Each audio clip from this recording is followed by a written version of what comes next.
여러분, 저희가 오늘 보실 말씀은 사사기 11장 1절에서 33절까지인데요. 그 중에서 저희가 30절과 31절을 읽도록 하겠습니다. 그가 여호와께 서원하여 이르되 주께서 과연 암몬 자손을 내 손에 넘겨주시면 내가 암몬 자손에게서 평안히 돌아올 때에 누구든지 내 집 문에서 나와서 나를 영접하는 그는 여호와께 돌릴 것이니 내가 그를 번제물로 드리겠나이다 하니라. 아멘. 여러분, 저희가 순종하라는 말을 참 많이 들으시죠. 그러니까 신앙생활을 하면 순종해야 된다, 이런 말을 참 많이 들으실 것 같아요. 그러면 여러분, 순종이 뭘까요? 순종. 그러니까 순종에 대해서 많이 듣는데 성경이 요구하는 순종이 있단 말이에요. 그러니까 아무렇게나 하면 순종이냐? 아니란 말이에요. 그러니까 하나님께서 요구하는 순종이 있습니다. 한번 로마서 1장 5절 한번 보실까요?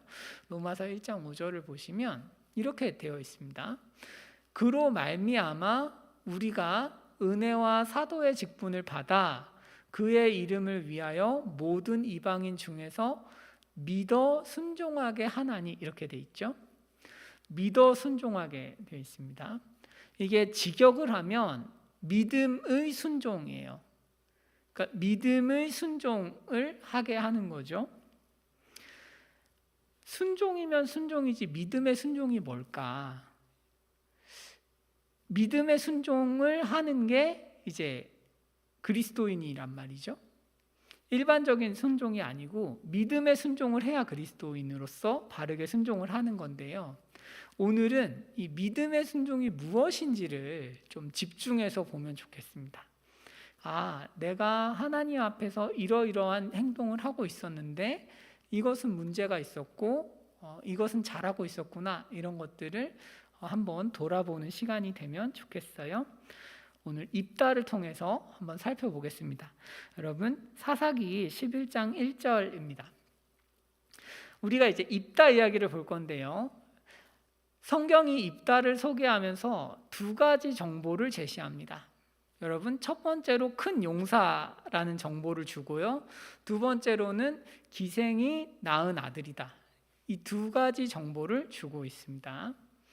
여러분, 큰 용사는, 사사기에서 큰 용사는 기드온이에요. 기드온. 그러니까 전쟁 영웅이다, 이 말이에요. 싸움을 굉장히 잘하는 사람, 이게 입다예요. 또 하나는 기생이 낳은 아들입니다. 이 특성은 아비멜렉이 가지고 있던 특성입니다. 기생의 아들. 말하자면 성경은 지금 입다라는 인물을 기드온과 아비멜렉을 섞어서 반반 섞은 인물로 제시하는 거예요. 그래서 입다는 이스라엘을 구원하는 전쟁 영웅이기도 하면서 권력을 찬탈하는 야망가이기도 합니다. 그래서 이스라엘을 구원하는 사람이기도 하면서 이스라엘에 거대한 해악을 끼치는 사람인 거예요. 여러분, 입다가 한 사람이 왜 한 공동체에 구원도 가져다 주고 해도 가져다 줄까요? 간단하죠. 입다의 신앙이 이상하니까 그렇겠죠. 그죠? 입다의 신앙이 엉망이니까 그래요. 그러면 입다의 신앙이 망가진 이유는 뭘까요? 한번 2절 한번 보실까요? 성경은 입다가 왜 이렇게 신앙이 망가졌는지를 이 말씀으로 가르쳐 줍니다. 네. 길르앗의 아내도 아들을 낳았어요. 기생의 아들인 입다만 아니라 길르앗의 아내도 아들들을 많이 낳은 것 같아요. 그래서 아내의 아들들이 막 자라니까 입다를 쫓아냈어요. 왜 쫓아냈어요? 너는 다른 여인의 자식이니까 우리 아버지의 집에서 기업을 잇지 못하리라. 이게 이유예요. 경제적인 이유예요. 돈이죠, 돈. 돈 때문에 쫓아낸 거예요. 여러분, 지금 입다가 살고 있는, 같이 신앙생활을, 그러니까 같이 거주하고 있는 사람들은 믿음의 사람들이에요. 그러니까 신앙생활을 하는 사람들인데 돈 때문에 가족을 쫓아내고 있습니다. 이런 상황에서는 여러분, 입다가 정상적인 믿음을 가지고 자라기가 어렵겠죠. 그리고 사실 이스라엘 남자는 기생의 아들이라는 걸 낳을 수가 없어요. 원래 기생이라는 단어는 여기서 아내와 대비되는 단어인데, 왜 아내가 안 되고 기생이 되냐 하면 기생은 이방 여인이기 때문에 그래요. 그러니까 이방 여인에게서 아들을 낳은 거예요. 이스라엘 남자는 그렇게 하면 안 되죠. 그러니까 지금 입다는 어렸을 때에 돈에 취한 하나님의 백성과 욕정에 취한 하나님의 백성과 계속 살았던 거죠. 그러니까 입다가 쫓겨나서 어디로 가는가 하면 3절에 이렇게 되어 있습니다. 입다가 그의 형제들을 피하여 돕당에 갔다, 이렇게 되어 있어요. 돕당에 가서 잡류가 그에게로 와서 함께 출입했습니다.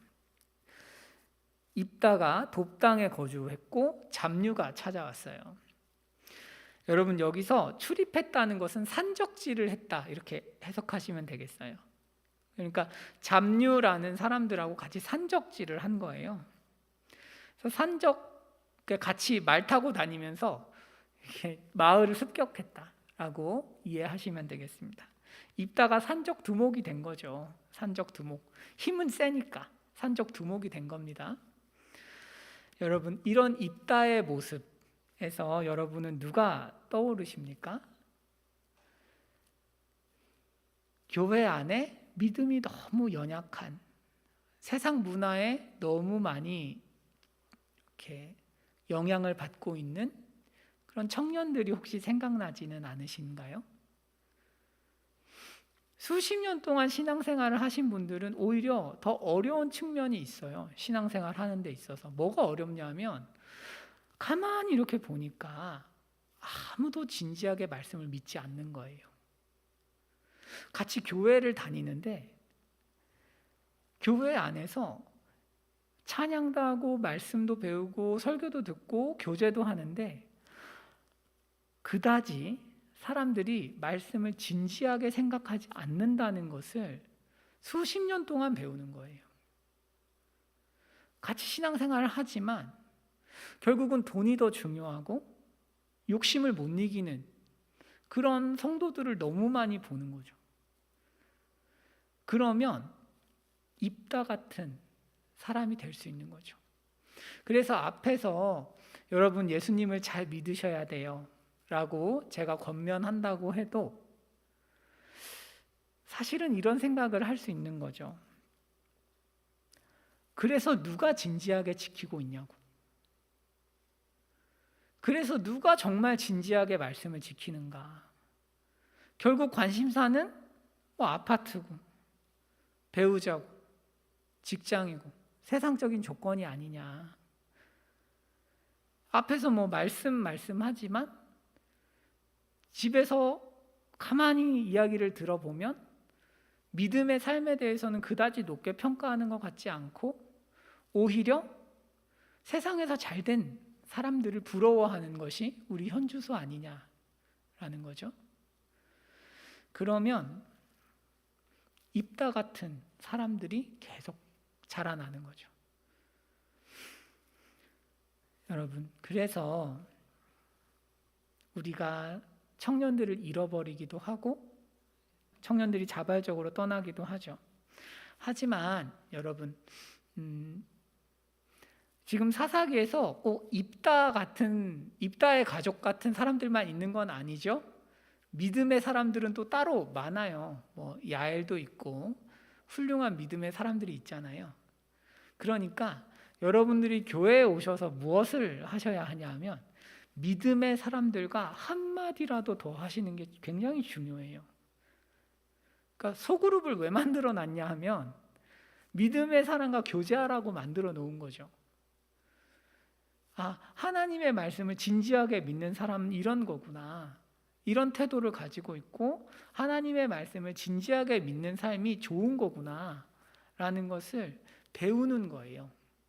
세상에서는 하나님을 믿는 삶을 굉장히 우스꽝스러운 것으로 만들어 버렸지만 여러분들이 실제로 옆에서 한번 보세요. 하나님을 진지하게 믿고 말씀을 지키는 사람들의 삶이 얼마나 좋은가, 멋진가.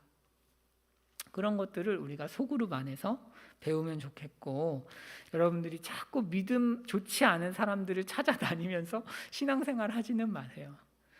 그러니까 누구를 만나냐가 너무 중요해요. 교회에 와서는 믿음 좋은 사람하고 교제해야 돼요. 교회에 와서는. 자, 다시 이야기로 돌아옵시다. 성경은 이렇게 입다를 소개한 후에 입다를 다음처럼 설명합니다. 다음 보실까요? 11장 구조가 이렇게 되어 있어요. 입다는 3번의 협상을 해요. 길르앗 장로님들하고 한번 협상을 하고, 두 번째는 왕하고 협상을 하고, 그리고 마지막으로 하나님과 협상을 합니다. 그리고 잘못된 협상 때문에 딸을 번제로 바치는데, 11장이 말하는 입다는 그러니까 어떤 사람이에요? 협상하는 사람이죠. 협상. 그러니까 성경이 말하는 입다는 누구예요? 협상가예요. 협상가. 자, 제가 다 살피면 좋겠는데 지금 시간상 하나의 협상만 좀 살펴볼게요. 길르앗 장로님들하고 협상했던 거 한번 보겠습니다. 여러분, 사사기 10장 18절은 이렇게 돼 있어요. 지금 길르앗 사람들이 굉장히 위험에 빠졌습니다. 암몬 사람들이 계속 공격하고 전쟁하려고 자기들을 괴롭히고 하니까 길르앗 백성들이 모였어요. 모여서 누가 암몬 자손하고 싸우지? 뭐 이렇게 고민을 시작한 거예요. 어려운 일이니까 상금을 걸어야겠다. 그래서 암몬 자손과 싸우는 사람은 길르앗 모든 주민의 머리로 삼아야겠다. 왕이다, 왕 이 말이에요. 왕으로 삼아야지라고 선포를 합니다. 그런데 아무도 지원을 안 해요. 아무도 지원을 안 해서 결국 길르앗 장로들이 입다를 찾아갔습니다. 그래서 입다한테 이렇게 말한 거예요. 암몬 자손과 싸우려는데 당신이 와서 우리의 장관이 돼주세요 라고 이야기를 했어요. 여러분, 그런데 여기서 장관이라는 단어는 앞에 있는 길르앗 모든 주민의 머리와는 달라요. 앞은 왕을 의미하는 거고 지금 장로님들이 와서 말씀하시는 것은 군대 장관 정도예요. 그러니까 직급을 낮춘 거죠. 그러니까 팀장에서 대리 뭐 이런 식으로 낮춘 거란 말이에요. 부정직하죠. 그러니까 지금 장로님들이 부정직한 거예요. 입다가 별로 마음에 들지 않으니까 입다의 힘을 빌리기는 빌려야겠고 하니까 최대한 덜 주려고 애를 쓰고 있는 거죠. 군대 장관만 해 이렇게 한 거예요. 그러니까 입다가 뭐라고 하냐 하면 다음 보실까요? 입다 아저씨가 기가 막혀요. 입다 아저씨가 싫어 이러면서 과거의 상처를 막 이제 이야기하는 거예요. 야, 너희가 전에 나를 미워했고 나를 쫓아냈고, 야, 니들 양심 있으면 나한테 이러면 안 되지 않냐 이러면서 환난을 당했다고 나한테 왜 찾아왔냐 막 이러면서 막 화를 엄청 내는 거죠. 아픔이 있는 남자인 거예요. 입다가 아프다, 내가 너무 아팠어 막 이러면서 얘기를 하는데, 이게 하나의 코미디인 게 지금 입다도 거짓말하고 있어요. 입다가 집에서 쫓겨난 거지 길르앗 사람들한테 쫓겨난 게 아니죠. 그러니까 길르앗 사람들이 방관한 책임은 있을지 몰라도 길르앗 사람들이 입다 자체를 쫓아낸 건 아니었어요. 입다 아저씨가 계속 이제 확대시키는 거죠. 너희가 나한테 그랬잖아 이러면서 거짓말하는 거예요. 오히려 사람이 때로 과거 이야기를 할 때 참 거짓말을 많이 하지 않나요? 그죠? 과거의 아픔 이야기를 할 때 사람들이 은근히 거짓말을 섞기도 하는데 지금 입다가 그렇습니다. 입다 아저씨는 지금 협상을 유리하게 하기 위해서 지금 막 과거 이야기를 한 거예요. 그러니까 이걸 듣고 길르앗 장로님들이 어떻게 반응할까요? 한번 다음 보실까요? 길르앗 장로님들이 과거의 상처에 대해서 말하지 않아요. 장로님들은 입다가 이 말을 한순간 알았어요. 입다가 왕이 되고 싶어 하는구나. 그래서 지금 슬프지도 않은 과거 얘기를 꺼내왔구나 라는 걸 잘 알았어요. 그래서 야, 와서 네가 싸우면 길르앗 모든 주민의 머리 왕이 되게 해줄게 라고 달랩니다. 입다를. 입다가 그러니까 뭐라 할까요? 오케이 하고 따라가죠. 여러분, 하나의 코미디죠. 이게 조금이라도 덜 주려는 장로들하고 조금이라도 더 받아내려는 입다와의 협상에서 입다가 이긴 거예요. 입다가 이겼습니다. 성경은 이런 협상을 통해서 입다가 얼마나 명석한 사람인지, 협상을 얼마나 잘하는 사람인지를 걸쳐서 보여줘요. 암몬 왕과의 어떤 대화에서도 그렇고. 입다는 거짓말을 사실과 결합해서 자기 유리하게 이야기를 꾸미고 자기가 원하는 걸 얻어내는 그런 협상의 귀재라고 할 수 있어요. 다만 입다는 자기의 유익을 위해서만 최선을 다하는 사람입니다. 여러분, 이전의 사사들을 생각해 보시면 처음에 여러분 누가 있었냐면 온니엘이 있었어요. 그 다음에 에훗이 있었어요. 이 두 사람은 협상하지 않습니다. 하나님과도 사람하고도 협상하지 않아요. 그냥 하나님이 원하셔? 그러면 해요. 탁월한 사람들입니다. 그 다음이 바락과 기드온이죠. 바락은 드보라랑 협상을 하고 기드온은 하나님과 협상을 합니다. 하지만 이때까지만 해도 이 사람들이 협상하는 이유는 승리할 수 있을까요?에 대한 협상이에요. 전쟁이 너무 무서우니까 이길 수 있을까요? 그것 좀 보증해 주세요 라는 종류의 협상이었지 더 많은 유익을 위해서 협상하는 건 아니었어요. 하지만 입다 시대에 이르면 입다는 자신의 이익을 위해서 끊임없이 협상하는 사람입니다. 인생의 중심에 자기가 있는 거죠. 여러분, 입다는 지금 하나님 나라에 대해서 전혀 관심이 없습니다. 입다는 하나님 나라에 대해서는 관심이 없고 못됐죠.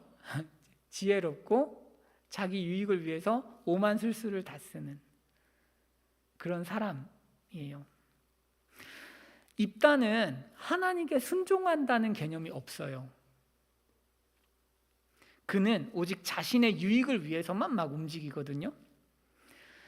여러분, 여기서부터 잘 들으시면 좋겠어요. 왜 순종이라는 개념이 없어졌을까요? 입다의 삶에서 순종이라는 개념이 없어지고 협상이라는 개념만 남은 이유가 뭘까요? 하나님을 모르기 때문입니다. 하나님을 모르기 때문에. 한번 다음 구절 보실까요? 사사기 2장 10절. 자, 보실게요. 그 후에 일어난 다른 세대는 여호와를 알지 못해요. 알지 못하고 여호와께서 이스라엘을 위하여 행하신 일도 알지 못하였더라. 알지 못하기 때문에 순종할 수 없어요. 굉장히 중요합니다. 그러니까 하나님께 순종한다는 것은 그냥 내 열심으로 되는 게 아니라 하나님을 알아야 순종할 수 있어요. 뭘 알아야 되느냐는 거죠. 한번 다음 이야기를 보면서 마무리하겠습니다. 그가 여호와께 서원하여 이르되, 암몬과의 전투에 앞서서 입다가 하나님과 마지막으로 협상을 시작합니다. 과연 암몬 자손을 내 손에 넘겨주시면, 나를 이기게 해주시면 평안이 돌아올 때에 누구든지 내 집 문에서 나와서 나를 영접하는 그는 여호와께 돌릴 것이니 내가 그를 번제물로 드리겠나이다 하니라. 지금 입다가 뭐라고 말하는 거냐 하면요, 나에게 전쟁의 승리를 주시면 인신제사를 드리겠다는 거예요. 전쟁에서 이기면 인신제사를 드리겠습니다. 나의 가장 소중한 걸 드리겠습니다. 이렇게 표현하지 않고, 입다는 이때도 협상을 잘하기 때문에 맨 처음 자기를 영접하는 사람은 아마도 하인일 가능성이 제일 높아요. 그래서 입다는 하인을 생각하고 아마 그렇게 이야기한 걸 거예요. 번제물로 드리겠습니다. 여러분, 이 본문은 제가 다음 주에 더 자세히 다룰 거니까 이 말 자체만 봅시다. 이 말 자체만 이번에는 협상하고 있어요. 입다는 하나님께서 자신에게 은혜를 주신다는 개념이 없어요. 입다는 하나님의 은혜에 대해서 알지 못합니다. 하나님께서 은혜로 나를 대우하신다 이런 생각이 없고, 입다는 하나님에게서 뭔가를 얻어내기 위해서 조건을 제시해야 되는 교환 관계라고 파악하고 있는 거예요. 여러분, 우리는 하나님과의 관계를 어떻게 생각하고 계신가요? 교환 관계예요? 아니면 은혜 관계예요? 내가 잘하면 하나님도 잘하고, 내가 못하면 하나님 나 사랑 안 하고, 뭐 이런 걸까요? 아니면 하나님께서 은혜로 나를 대우하시기 때문에 하나님 앞에서 나의 행위와 상관없이 내가 항상 사랑받고 있는 걸까요? 자, 조금 이따가 더 자세히 보겠습니다. 인간은 하나님을 이렇게 생각해요. 내가 뭘 해야 뭔가를 주시는 분. 이렇게 생각해요. 이게 인간의 가장 큰 오해고 하나님을 알지 못함인데, 예수님의 제자들조차 그랬습니다. 예수님의 제자들조차, 한번 다음 보실게요. 예수님의 제자들조차 예수님의 마음을 이해를 못해요. 세베대의 아들 야고보와 요한이 예수님께 나아가서 말했어요. 예수님, 무엇이든지 우리가 구하는 걸 해주세요 라고 말한 거예요. 이게 왜 그러냐 하면요, 지금 예루살렘으로 입성하시면 이 사람들은 예수님이 왕이 될 거라고 생각했어요. 드디어 왔다. 한탕 잡는 때가 왔구나. 그래서 세베대는 야고보와 요한의 어머니인데 예수님을 위해서 돈을 많이 썼어요. 야고보와 요한도 제자니까 엄마도 돈도 쓰고 이러니까 예수님 앞에서 뭔가 잘한 게 있다고 생각했어요. 그래서 자기들한테 좋은 걸 달라는 거죠. 교환하는 관계인 거예요. 3년 반을 쫓아다녀도 하나님 앞에서 이 사람들이 안 바뀌는 거예요. 바뀌지 않습니다. 사람은 은혜가 뭔지를 이해를 못하는 거예요. 본능적으로 이해를 못하는 거예요. 우리도 그렇죠. 우리도 하나님하고 협상 많이 하시잖아요. 하나님 이거 도와주시면 제가 잘할게요. 혹은 제가 잘했으니까 해주세요. 이런 식의 협상을 많이 하잖아요. 교회 섬기면 이거 해주시나요? 뭐 이런 협상을 많이 하죠. 그게 뭐예요? 하나님과 나와의 관계를 교환 관계로 생각하는 거예요. 교환하는 거예요. 내 행위와 하나님의 복을 계속 바꾸는 거죠. 그리고 이게 굉장히 논리적이기 때문에, 직관적이기 때문에 사람들이 여기에 다 넘어가 있어요. 신앙생활을 교환관계라고 생각하면 여러분, 자기의가 반드시 생기고 그런 사람들이 있는 공동체는 행복하지 않아요. 그 사람도 행복하지 않아요. 굉장히 중요합니다. 교환관계로 생각하는 사람은 하나님을 다시 믿어야 되는 거예요. 여러분, 우리가 하나님을 율법적으로 생각해서 내가 잘하면 복 주고 못하면 벌 주시는 분 정도로만 생각한다면 우리와 하나님 사이에는 순종이란 개념이 있을 수가 없어요. 협상만 있는 거예요. 협상만. 왜 입다가 순종하지 않냐? 입다는 하나님을 교환하는 관계라고 생각했기 때문에 순종이란 개념이 존재할 수가 없어요. 애초에. 여러분, 교회를 섬길 수 있고 사람한테 친절할 수 있어요. 그런데 하나님 앞에서 그냥 협상하는 관계 안에서 내가 잘하는 거라면 그것은 참된 순종이 아니에요. 믿음의 순종이 아니에요.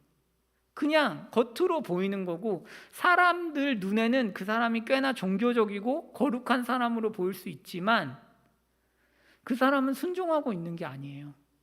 하나님 앞에서 교환할 수 있는 재화를 계속 마련하는 것에 불과하죠. 하나님과 이런 식으로 관계를 맺는 사람은 하나님과 인격적으로 관계 맺을 수가 없고 내면도 변화되지 않습니다. 이기적인 신앙생활을 할 수밖에 없어요. 왜 공동체 안에 하나님 나라를 생각하는 사람이 그렇게 없을까요? 제가 본 많은, 또 저를 포함한 사람들은 하나님 나라를 위해서 뭔가를 하고 싶기보다는 내 인생을 위해서 뭔가를 더 하고 싶은 사람들이 많았어요. 항상 협상하고 있었어요. 그래서 우리가 신앙생활을 바르게 하려면 은혜 중심적인 사고방식으로 바뀌어야 되겠습니다. 여러분, 그러니까 우리 프레임을 좀 바꿔야겠어요. 자, 다음 보실까요? 우리 프레임을 좀 바꾸면 좋겠어요. 자, 죄로 물든 인간은 하나님과의 관계를 이렇게 생각해요. 노력하고 보상을 얻는 관계. 내 도덕으로 보상을 얻는 관계. 이게 기본적인 프레임이에요. 하나님을 바라보고 사람과 관계 맺고 할 때 기본적인 프레임이 노력과 보상이에요. 그래서 여러분, 우리가 예수님께서 행하신 일을 모르잖아요.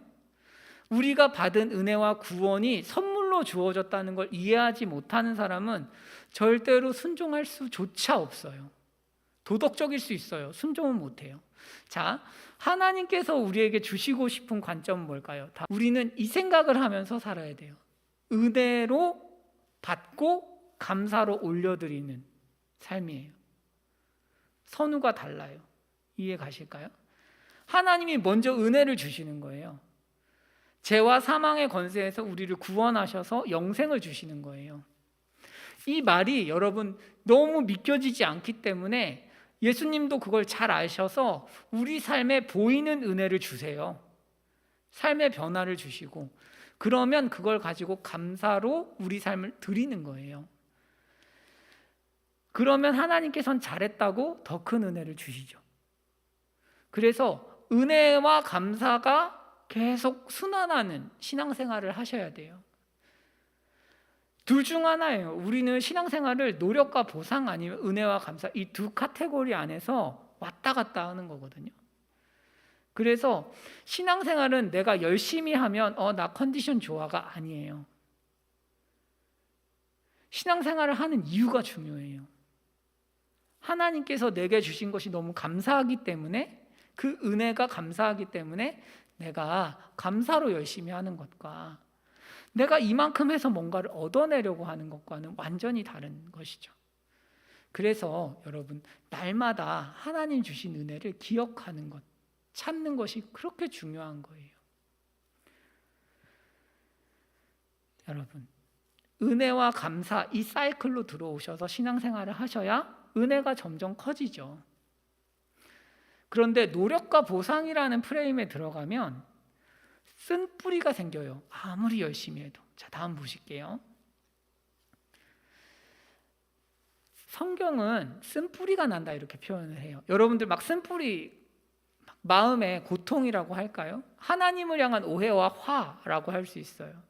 하나님만 생각하면 화가 나. 신앙생활 생각하면 화가 나는 거예요. 그것의 대표가 누구냐면 에서예요. 에서가 장자의 명분을 한 그릇 음식을 위해 팔았어요. 왜 그랬을까요?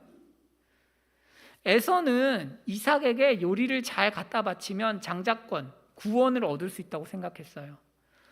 노력과 보상인 거예요. 그러니까 노력하면 보상을 얻는 거야 라고 생각하고 있으면 그 노력에 대한 보상이 주어지지 않는 때가 오면 쓴뿌리가 생기는 거예요. 내가 노력했는데 왜 반응을 안 해? 내가 노력했는데 왜 이거밖에 안 줘? 이런 식으로 노력과 보상은 사실은 내가 노력한 만큼 보상을 못 받는 게 당연한데도 혹은 다양하게 일어나는 일임에도 불구하고 우리는 노력하면 보상을 당연히 받아야 된다고 생각하는데 그런 일이 일어나지 않아요. 그러니까 신앙생활을 아무리 열심히 해도 쓴뿌리가 많은 거예요. 화가 나 있는 거예요. 하나님한테. 내가 그때 그렇게 열심히 했는데 하나님 나한테 반응 안 해주셨었어. 쓴뿌리가 있는 거죠. 그래서 냉소적인 거예요. 제가 이전에 신앙생활 할 때 그런 이야기를 많이 들었어요. 대학생 때 그렇게 열심히 하나님을 위해서 마음을 불살라서 신앙생활하던 선배들이 아주 차가운 마음으로 돌아설 때가 있다는 거죠. 그런 사람이 적지 않다는 거예요. 하나님을 위해 죽겠노라 하던 사람들이 당장 내일이면 마치 선교라도 떠날 수 있을 것처럼 말하던 선배들이 하나도 먹히지 않는 거예요. 하나님 말씀이 안 들리는 상황이 되는 거예요. 저 이해하지를 못했습니다. 왜 그럴까? 그런데 제가 이 말씀 보면서 그럴 수 있겠구나 생각이 들었어요. 동기입니다, 동기. 노력한 만큼 보상을 얻어야 하는가? 아니면 이만큼 큰 은혜를 받았으니까 당연히 감사로 올려드리는가?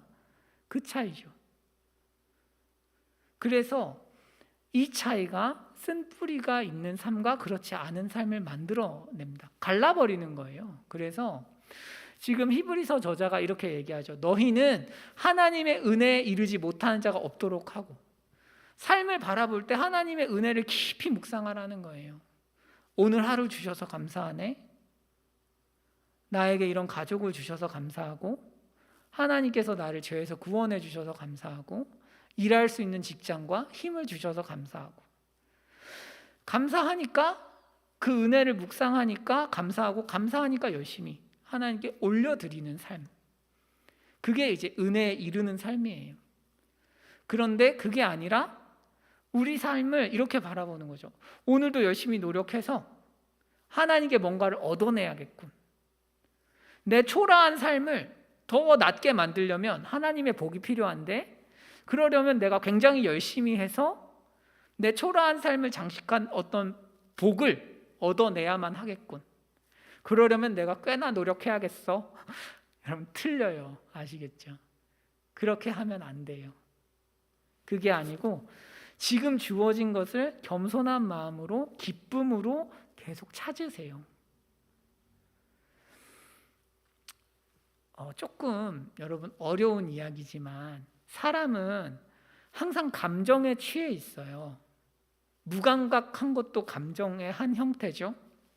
무슨 얘기냐 하면 내가 기뻐야 세상이 기쁜 거예요. 내가 슬프면 세상이 왜곡돼 보여요. 그 감정에 따라서 내가 세상을 어떻게 보는지가 달라져요. 아시죠? 세상은 똑같이 있는데 내가 슬프면 세상이 어둡고 내가 기쁘면 밝은 거예요. 그래서 하나님께서 뭐라고 하시는 거예요? 항상 기뻐하라 하시잖아요.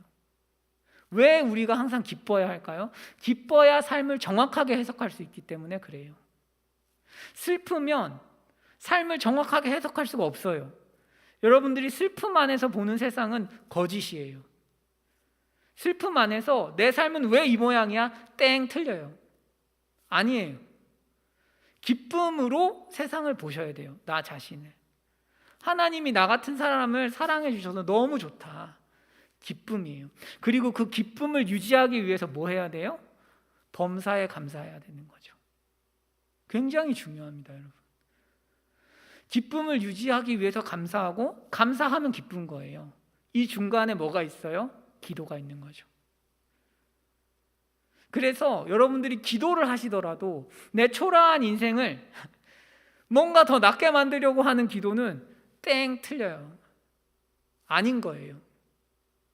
이미 하나님이 나한테 주신 것들을 감사하면서 기도하고 하나님 뜻이 이루어지기를 기도하는 거예요.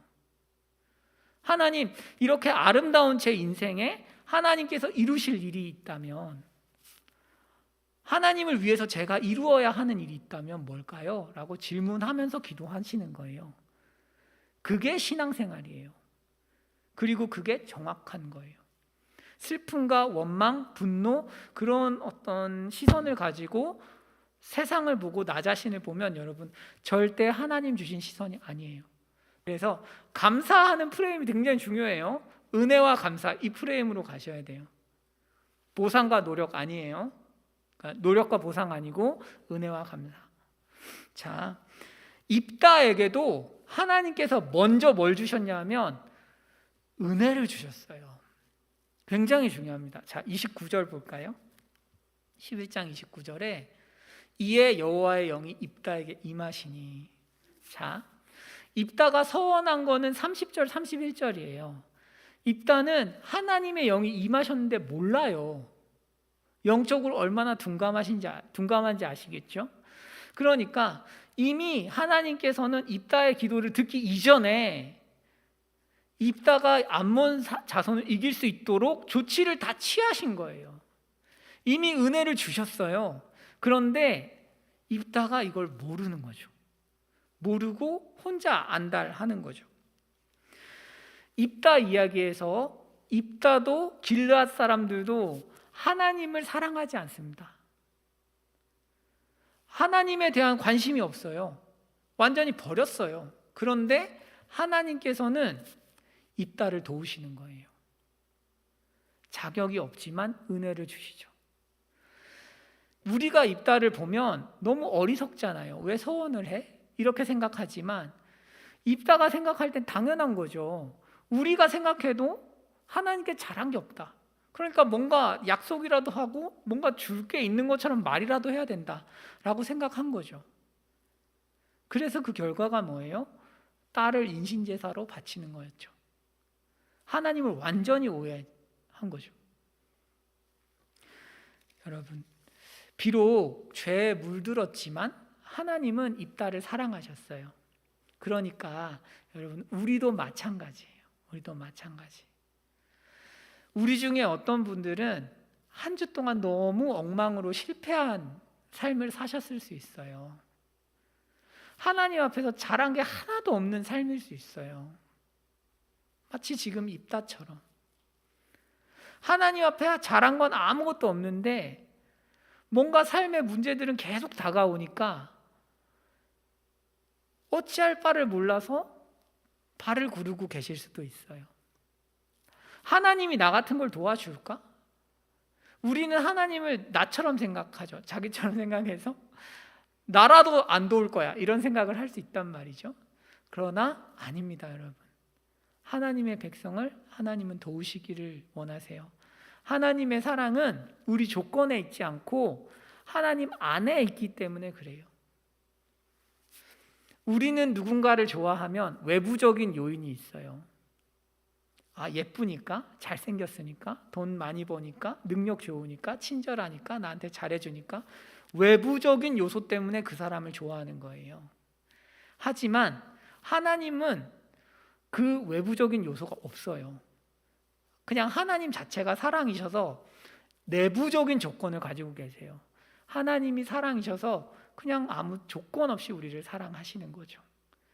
그래서 여러분, 오늘도 비록 우리가 하나님 앞에서 잘못하고 잘하지 못했더라도 하나님의 사랑을 신뢰하면 좋겠어요. 십자가는 협상하지 않겠다는 선언이죠. 하나님은 우리랑 협상하지 않으세요. 하나님은 내가 이만큼 너를 사랑해.